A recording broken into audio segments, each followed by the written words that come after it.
किया जाए। एक साल के लिए वादा हुआ है, एक साल के लिए, इस एक साल के अंदर चीजों को हल किया जाए और डिले ना किया जाए, तवज्जो दी जाए। एक भी इंसान की जान बड़ी कीमती होती है, चाहे वो शिया हो, चाहे वो सुन्नी हो, चाहे वो मुसलमान हो, चाहे गैर मुसलमान हो। एक इंसान की जान भी बहुत कीमती होती है। अवाम के टैक्स से कितने करोड़ अरबों रुपया दिया जाता है एडमिनिस्ट्रेशन के लिए, पुलिस के लिए, सिक्योरिटी के इदारों के लिए, ताकि हमें अमन अमान मिले। लेकिन अफसोस के साथ कहना पड़ता है कि अब जंग हमारे बॉर्डर के बजाय हमारे मुल्क के अंदर होती है। ये एक सवालिया निशान है कि मुल्क के अंदर जंग कैसे आती है। 70-80 हजार अफराद पाकिस्तान के अंदर मारे गए। बहरहाल वहां पर वहां जंग शुरू हो जाती है। फिर बारिश गेर का आपको पता है, मुतनाज़ा इलाका, वहां जमीनों का मसला, वहां जंग शुरू हो जाती है। फिर कुंजली जई में शुरू हो जाती है। आस्ता आस्ता मुख्तलिफ इलाकों में जंग फैल जाती है।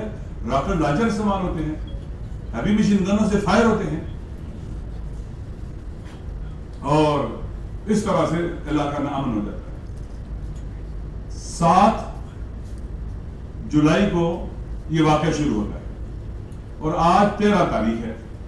आज 4:30 बजे जाकर मुकम्मल जंग बंदी होती है, जो कल से जंग बंदी शुरू होती है। कई बेगुनाह लोग जख्मी हुए और मारे गए। फिर जो अपना दिफा करते हुए जख्मी हुए हैं, उन पर हमला शुरू हुआ है। अस्पतालों में थे, उनको गिरफ्तार करने की कोशिश की। देखिए, अगर चाहता है कि मुल्क में अमन हो तो नाअमनी के असबाब को खत्म करना होगा। कोरम एजेंसी, पाड़ा चनार का इलाका, वहां के लोग बहुत महजब है, बहुत पढ़े लिखे हैं। आप जाके देखें, वहां का लिटरेसी रेट इस्लामाबाद के बराबर है। वहां कोई असले की फैक्ट्री नहीं, वहां कोई मंशियात की फैक्ट्री नहीं, वहां कोई हेरोइन नहीं बनती, वहां कोई ड्रग्स नहीं बनती। वहां के लोग पढ़े लिखे, आलादों पर नहीं खाए, महजब लोग हैं पूरे के पूरे। ये जो उस वक्त का फाटा था, आज तो जिले बन गए हैं। सबसे ज्यादा पढ़े लिखी अगर कोई एजेंसी या इलाका था तो कोरम एजेंसी और डिस्ट्रिक्ट कोरम है। इनके साथ बात हो सकती है, गुफ्तगू हो सकती है। लेकिन अफसोस के साथ कहना पड़ता है कि जालिम और मजलूम को एक ही लाठी से हाँका जाता है। ये दुरुस्त नहीं है, ये पाकिस्तान के आईन और कानून के खिलाफ है।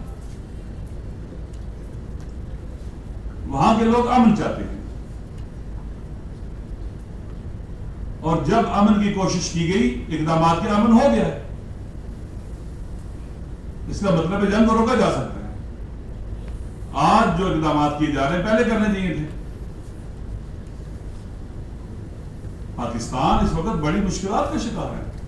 पाकिस्तान को अमन और अमान की जरूरत है। इंसान जख्मी दिल से कहता है कि कितने बेगुनाह लोग जाने चली गई और कितने लोग जख्मी हुए, कितने घर उजड़ गए। हमारी गफलत की वजह से, हमारे हुक्मरानों की गफलत की वजह से, इनकम्पिटेंसी की वजह से, बेतवज्जोही की वजह से और कामों में लगे हुए हैं। लोग अब भी अगर इखलास से कदम उठाया जाए तो अपने इदारों पर एतमाद करते हैं। वहां पर सुलह कराई जाती, सीज फायर कराया जाता, लोग मोर्चे छोड़ के जब वापस आते अपने घरों की तरफ, फिर हमला शुरू हो जाता 1 घंटे के बाद।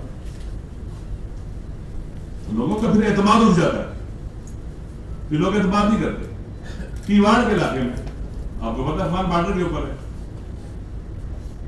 कि कीवाड़ के इलाके में यहां से हमारे सिक्योरिटी के इदारे के लोग जाते हैं, शख्सियात जाती हैं, उलमा जाते हैं, जरगा जाता है, लोग को वापस ले आते हैं मोर्चों से, ये आ जाते हैं पर एतमाद करते हुए। ठीक और सफेद झंडे लग जाते हैं उस इलाके में। कबायली इलाका, सफेद झंडे लगाने का माना है, एतमाद होता है दूसरे को। और उसके थोड़ी देर में 1 घंटे के बाद फिर हमला शुरू हो जाता है, रॉकेट लॉन्चर करते हैं, हैवी मशीन गन इस्तेमाल में शुरू हो जाती है। तो ये फितनागर लोग जो फितना चाहते हैं, जो लड़ाई चाहते हैं, कत्ल-ओ-गरी चाहते हैं, इसके सद्देबाब होना चाहिए। मजलूम को उसका हक मिलना चाहिए। शिया सुन्नी भाई हैं, सदियों से वहां रहते हैं, सदियों से, अभी से तो नहीं रह रहे। पाकिस्तान नहीं था, पाकिस्तान से पहले से भी वही रह रहे थे, इकट्ठे रह रहे थे, रिश्तेदार है एक दूसरे के। बंगश कबीले में अहले सुन्नत भी है, शियो भी है, रिश्तेदार है आपस में, कौम एक जैसी है, कबीले एक जैसे हैं। तूरी और बंगश हमेशा से इकट्ठे रह रहे।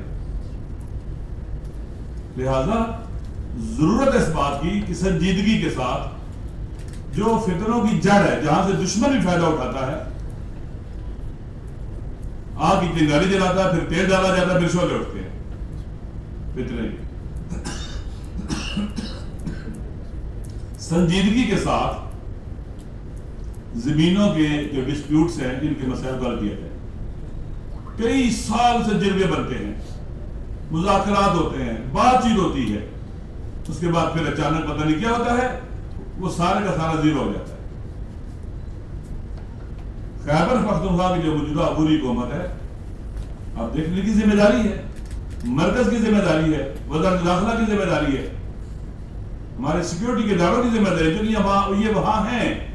अफगान पाकिस्तान बॉर्डर बहुत हसास बॉर्डर है, वहां से बहुत कुछ इधर आ रहा है।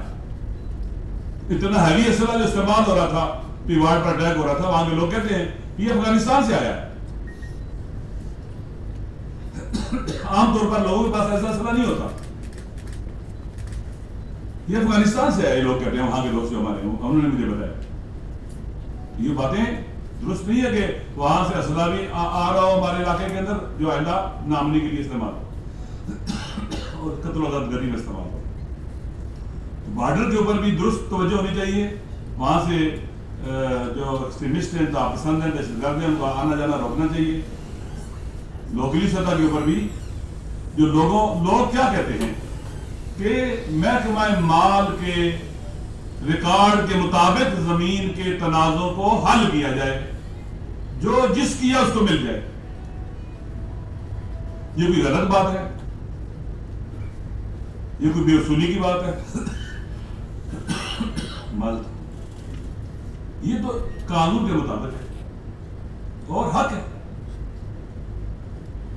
इसको डिले ना किया जाए। एक साल के लिए वादा हुआ है, एक साल के लिए, इस एक साल के अंदर चीजों को हल किया जाए और डिले ना किया जाए, तवज्जो दी जाए।